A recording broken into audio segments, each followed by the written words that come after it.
Бул жер саткычтарчы мите курттай эле экен да, жана сөөл жылан бар го, ошондой эле экен да. Азыр жер деген 18 000 долларга чыгып кеттир. 10 000ге арзан экен деп бакчылардын алдап месин чимирип сатып атат. Конституцияда жазылган жайыт менен сууга жер сатылбаш керек. Былтыркы 8 апрель, быйыл апрель болуп калды. Көз алдыбызда эле кадимгидей эле жерлердин баарын сатып атат. Жанагы басып алган элдерден жерибизди бошото албайбыз, соттошуп атсак, биз каяктан жер сатабыз? Ушундой кантип сүзтүрөмүн, 4 балам бар деп көчөгө чыкса президент келиш керекпи? Же аким келиш керекпи? Анан же аким иштен кетиш керек, же губернатор иштен кетиш керекпи? Бул аферисттер, мошенниктер да, мындай ачык эле айтам. Мошенник аферист десе эфирден укса, мени бактылуу сотко берсин. Мен соттошууга даярмын. Мага эми мында факты менен айтсаңыздар, мен жооп берейин. Мен 2014-жылы 4 000 долларга аламыз. Ошодон бери документ ана мына деп коюп жок.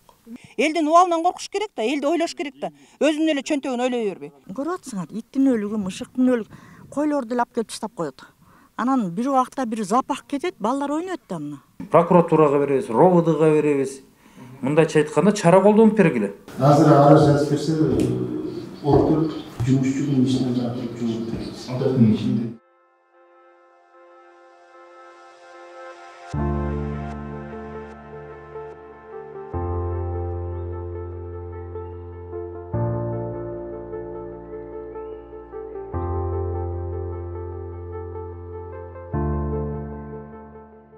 Бул жерде 2008-жылы Баян Антоновка айылынан айыл өкмөтүнөн жер алып, аны ушул конушка жашап калганбыз. Ошондон бери биз туруктуу, жергиликтүү жашоочу болуп эсептелинебиз. Эми бул жер боюнча мынайда, мына сиздер көрүп турган бир 3 километр, 1 километрден ашык жерди дренажер болот.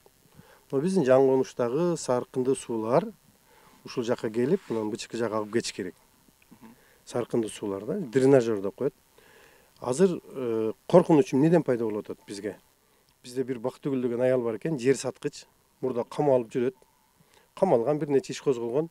Бул жер саткычтарчы мите курттай эле экен да, жана сөөл жылан бар го, ошондой эле экен да. Мите курттар могу келген камышты, мына турган жерде, мына столба турган жерден баштап былтыр эле камыш болчу. Камыш, кадимгидей эле дренаж. Мына быйыл 3 айдын ичинде муну толтуруп койду. Мунун асты трамбовка болгон эмес. Мусор менен толтурат, үстүн топурак бастырат, анан участок кылып туруп 10 000 долларга сатып берет. Наркы бет Первомайскийге карайт, Бишкек шаарына карайт. Бул бет Баян Антоновкага карайт. Биздин жер, мына жер бөлүнгөндө 222 участокко бөлүнгөн.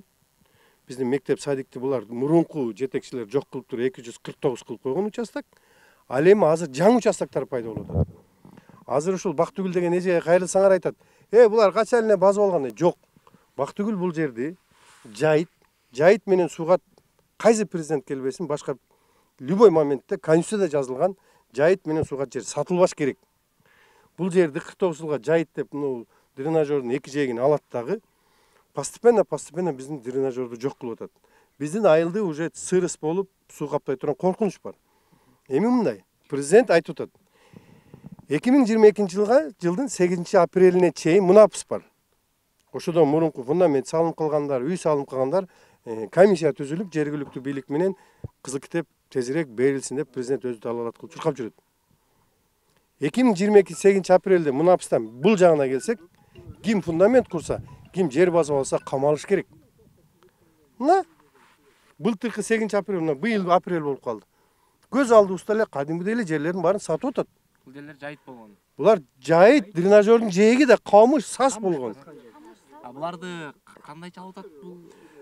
Эч ким билбейт. Мына азыр сиз бергелиңизчи. Мына ушул баланы эле тургузуп айтыңыз. Ушул балага бул бала акчага сатып алды да. Мен мындай эле айтайын, ушул акчага сатып алдым, 4 баласы болсо, үй өсүп чыкты, мыйзамсыз документи жок. Эртең келип суд исполнитель мен сотко берсем, например, Кыргызстан жараны катары. Мен сотко берсем, ушунун үйүн кантип сүзтүрөмүн, 4 балам бар деп көчөгө чыкса президент келиш керекпи? Же аким келиш керекпи? Анан же аким иштен кетиш керек, же губернатор иштен кетиш керекпи? Мыйзамдуулукту, кылмышты качан токтотуш керек?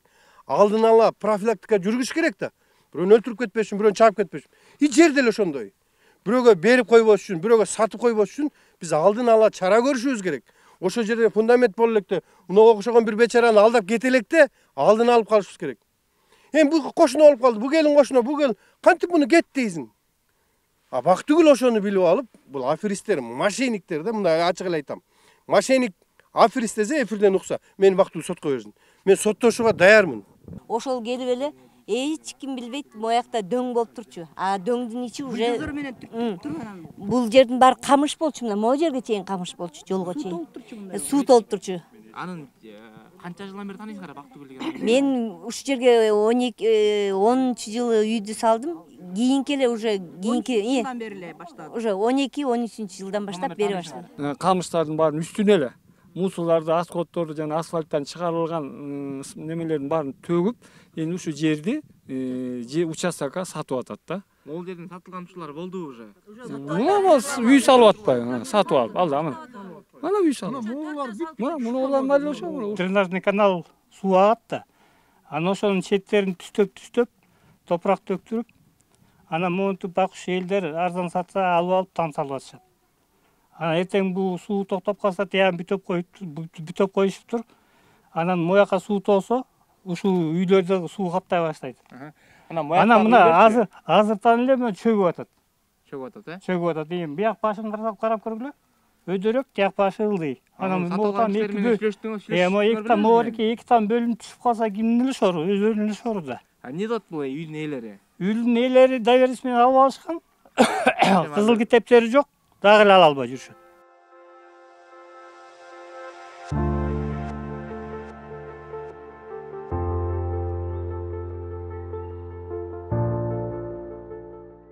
Бул жер 2001-жылы Вайын Антоновка айыл өкмөтүнөн распоряжение чыгып, акимияттан постановление чыгып, 2001-жылы Балабин жана Иванов деген жарандарга 49 жылга ошол жерде жакшыртуу, өнүктүрүү, эс алуу жайын куруу боюнча 49 жылга арендага берилиптир.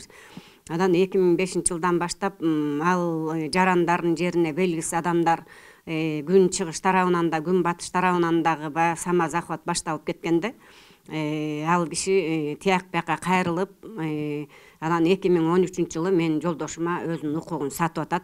2013-жылы биз госреестрдан алып сатуу келишимин жолдошум өзүнө өткөрүп алат.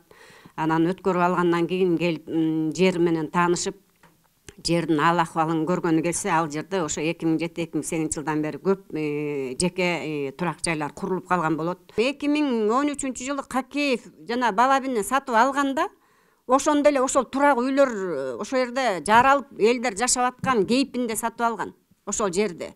Ошон үчүн бүгүнкү күнү мына мен жанагы АКС ККМБга сиз келгенге чейин кыздарга көрсөттүм. РОВД, СРОВД, прокуратура эч жерге алган эмес, биз кайрылбаган. Ошондон кийин барып, АКС ККМБ менен прокуратура тиги өкмөт комиссия түзгүлө деп комиссияна ченеп чыкканда ошондо 6 гектар эле болуп чыгып калган, вместо 9,5 гектардын ордуна. Ошол Балабин сатканда эле бизге ошол чийилген ошол жээгиндеги участок болуп бөлүнгөн картасы менен саткан. Анан ал 60 үйдү билбейм, пускай мага эми мында факты менен айтсаңыздар мен жооп берейин. Өзүбүздүн жерибизди тактай албай атсак, жанагы басып алган элдерден жерибизди бошото албай биз соттошуп атсак, биз каяктан жер сатабыз? Аяка. Анын үчүн факты болуш керек да. Бактыгүл эжеден участок сатып алган, 2008-жылы сатып алгам. Анан кийин эже болсо азыр деле мен растап берем, документтерди даярдап берем деп айтып атат. Азыр деле азыркы убакка чейин деле сүйлөшүп келатабыз, мына аз калды деп. Эми растап берет го, надеемся на это. 2014-жылы алгам. Мына азыр эчтеке документ ала албайм. Даже баламды школга киргизе албайм. Нарактын кварталында менен сүйлөшүп, Нова Павловкадан бир жерде жашап атыр деген справка алып, киргиздим балам 0 класска. 1 класска кирет. Мен кактан справка алып, кайсы мектепке киргизерим белгисиз. Мен 2014-жылы $4000 аламыз. Ошодон бери документ анам мына деп коюп жок. Доверенность жазып берген. Доверенностьтун өтүп кеткенде канча жыл болду же? 5 жылга доверенность жазып берген. Көз алдыңызда турат. Тетигинде эле строй материалдарды төгөт. Топурак үстү төгөт. Эч кандай трамбовка жок эле, мына жерди даярдап койду.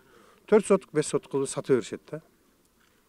Президенттин мунапысы мен айтып аткандай 22-жыл болсо, адам беркизин көзөмөлдөш керек да прокуратура. Амон түшкөндө канча болду?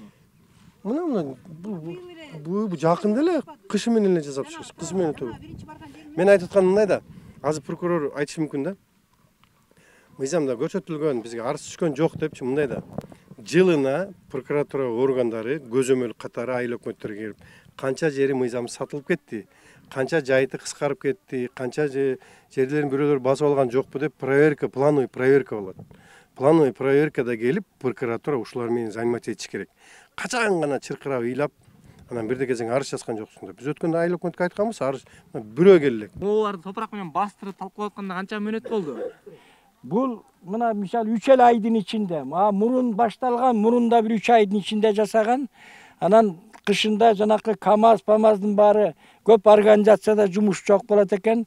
Ушул 3 айдын ичинде эмне деген жерди дайындап койду сатууга. А могу, например, 4 сотуктан сатсам, могу жерди таптап туруп, бир 20 кишиге сатат да. 4 сотуктан сатат, 20 киши уже сатты буну уже. Өзүңүздөр көрүп турган бул аймактар ушул мен артымда турган жердин бардыгы саз, өзүңүздөр көргөндөй мындай камыш болгон. Bunun камыштын ар жагындагы дагы ушундай бир нече аянттарды ошол Бактыгөл деген айым топурак менен, таштандылар менен жаап сатууга даярдап койгондугун, Атыгүл айрым жер тилкелерин сатып жибергенге жетишкендигин айтышууда. Ал эми бул жерлер аркылуу ушундай бул аймактардын саркынды суулар өтө турган ушундай арык болчу экен. Ошол саркынды суулардын үстү ушундай моундай топурактар менен жабылып калгандыктан бул суулар ылдый карай кетпей, ушул жер асты менен бул жердеги үйлөрдүн астына тээпкендиктен ал үйлөрдүн астынан кайра сырес болуп сыз тартып жердин астынан суу чыгып аткандыгын айтышууда. Ошондон улам тургундар үйлөрүбүз урап калбасын, кулап калбасын деп тынчсызданып, бул көрүнүштү токтотууга чакырып, ушул тийиштүү айыл өкмөттү, тийиштүү ошол органдарды ушул иштин алдын алууга чакырып тынчсызданып жатышат. Жана кал сордоого чыкпады беле? 30 үйдө кулап калды деп эмеге чыгып атат го, көрүп атабыз баарыбыз. Эми ошонун тас кейпин биз да кийебиз да, бир 10-15 жылдан кийин. Мына мурда 4,5 метрден суу чыкса, азыр 2 метрден суу чыгып атат. Жанагы чуңкур алган эмес толуп калып атат. Сыр эстеген эме кылып атпайбы? Анан ким гарантия берет? Эртең эле барып биз айыл өкмөттүн эшигин тытабыз. Бактыгүл акчаны түйүп алып кете берет. Элдин убалын ойлош керек да. Ладно, сатсын, макул. Ушундай эле бизде эле карапайым элдер алып атат багыштар. Тетиякта балдар иштеп, эптеп, темселеп келип, азыр жер деген $18,000 чыгып кеттир. 10.000 арзан экен деп багыштардын алдап месин чимирип сатып атат. Ал багыштар алып туруп, анан 10-15-20 жылдан кийин кулап түшүп калса, Бактыгүлдү кайдан табат? Биздин үйүбүздү эмне Бактыгүлгө эле оңдоп салып береби? Элдин убалынан коркуш керек да, элди ойлош керек да. Өзүнүн эле чөнтөгүн ойлой бербей. Ак Ордодо, например, 8 метрде касса да суу чыкпайт. А бизде деген 4 метрде чыкчу. Эми азыр 2 метрде чыгып атпайбы? Анан кантип чырылдабайбыз? Ага эмне себеп болуп атат? Мына прутту жаап атпайбы? Могу суу дренажный каналды таптап атпайбы?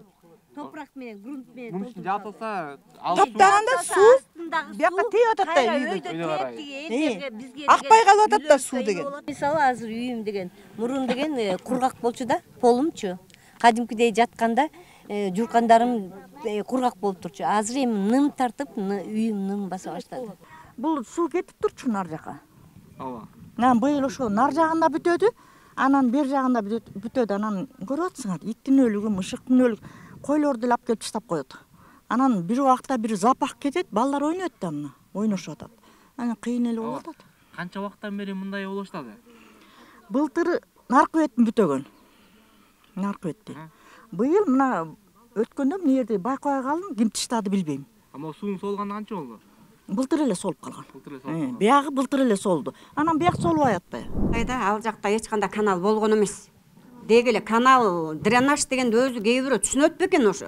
Дренаж эмес, дренажер деп сүйлөп атышат кечеүнчү. Алар ошо баягы бирөө бирдемени айтып койсо, ошону улап эле сүйлөй бергендер. Ал эч убакта аякта дренаж каналда болгон эмес. Аны жанагы балабин жазаган. Ошонун баарын жана биз сатып алганга чейин балабиндер өздөрү жазаган ошону. Ошону жасалма, көлмө кылышкан, ошо дренажды ошолор кылышкан, ошол орустар. Эми алар бизге сатып кеткенде, Какеевке сатып кеткенде ошол жерде көлмөлөрдүн баары каралбай, жана тегерек жеттин баары самозахват болуп кетип, Какеевке практически доступ берилбей калганда, барса такай машинесин сындырат, же тракторун сындырат, бир уюшулган ушундай бир эжелер бар экен, бир топтошкон, таш менен урат. Эми ал кишилер 70-тен өтүп калган киши азыр. Анан ошол башынан баштап тазалап, жыл сайын тазалайт. Былтыркы видеолору бар, отчеттору бар. Былтырда канча деген тиги акча каражатын коротук башынан баштап арык салып келаткан. Кече эси кыдырып көрсөңүздөр, көрдүңүздөр болуш керек. Мына былтыр МЧС предписание жазып кетти. 13 ноябрь 22 жылы ошол Какеевке таандык жерди өзү тазалап, эми күн жылса жанагы жыт жыбыр чыгат. Анан ал жерде коммунилен түн ичинде ыргытабы же булар уктабай ыргытабы, таң атканда барсаң эле мусорго толуп калат, аяр памперске толуп калат. Эми ошону кайра тасалап, тасалагыла деп мына 1 апрелге чейин деп срок берип кеткен. Тасалайлы десе көпүрөнүн астын ар жак 1 май району тоже бир 10 чакты самозахват менен үй салгандагы жанагы биздин суу тазаланып куюлуп турчу арыктын баарын эме баксак тигип туруп короолоп алышкан да. Эми былтыр бир жолу аракет кылып көрдүк ошо тасалагангачы. Барсак эми чоң трактор, ал жанагы корейский тракторлор кымбат болот экен. Саатына 3000 сомдон деп сүйлөшүп алып барсак, анын терезесин талкалап салышты былтыр. Ушундай эле ызычууларда ар жакта бир 10 чакты киши бар, бер жакта бир 10 чакты киши бар. Биз аталган маселе боюнча ошол Баян Антоновка айыл өкмөтүнүн башчысына келдик. Бул жакта ошол айыл өкмөт башчысы аталган маселе көзөмөлүндө экендигин, ал ишти карап жатышкандыгын, тиешелүү органдарга арыз менен кайрылышканын жана тургундардын айтып аткан көйгөйлөрү жакын арада чечиле тургандыгын убадалады. Бүгүндө сот иштери болуп атат. Сот кандай жыйынтык чыгат, жыйынтык кандай сот чечим чыгарып берет. Ошого жараша биз сотко бергенде биз жанагы келишимдерди жокко чыгарып бергиле деп атабыз. Купли продажасы, мурун жана 49 жылга алган китебин жокко чыгарып бергиле деп берип атабыз да. Биз талап коелу деп атабыз. Аны чакырып туруп, сен бизге деген жана дренажда казып тазалап бер. Анан сот кандай чечим чыгарат, ага жараша иш кылабыз. Бирок ага чейин мындай суу көтөрүлбөсүн. Эртең күнү үйлөрдү каптабасын, шарттарды түзүп бер. Кечирип койгула, аякта дренаж бар болду, существующий. Ошол жака суулар, сарптын суулар акчы беле, ал калыш керек. Сиз айтып койсуз, биз эскертүү беребиз, анан айтабыз деп. Аларды укпай койсо эмне кыласыздар? Айтып атпаймынбы? Эскертүү беребиз. Мөөнөт коебуз. 10 күн ичинде касып бер. Ордуна алып кел. Алып келбейби? Алып келбесе тиешелүү органдарга кат жазабыз. Ордуна алып келиш үчүн прокуратурага беребиз, РОВДга беребиз. Мындайча айтканда чара колдонуп бергиле. Бул жерде биздин дренажыбыз бар болчу. Мейли анда 49 жылда ижарада болсун. Бирок факт то, что бул ээси айыл өкмөт да пока. Ижарасы бүткөндөн кийин бул жер айыл өкмөткө калыш керек. Может эртең прокуратурага сотко берди, соттон эртең чечими чыгып калса, анда бизде болуп калат. Так что бизге первоначальный видке азыр дренаж бар беле, дренажды алып келип бергиле дейбиз, туурабы? Азыр мен единственное көрдүм, да, действительно топурактарды толтуруп коюптур. Азыр ошолорду кастырыш керекпиз да, дренажды ачтырыш керек.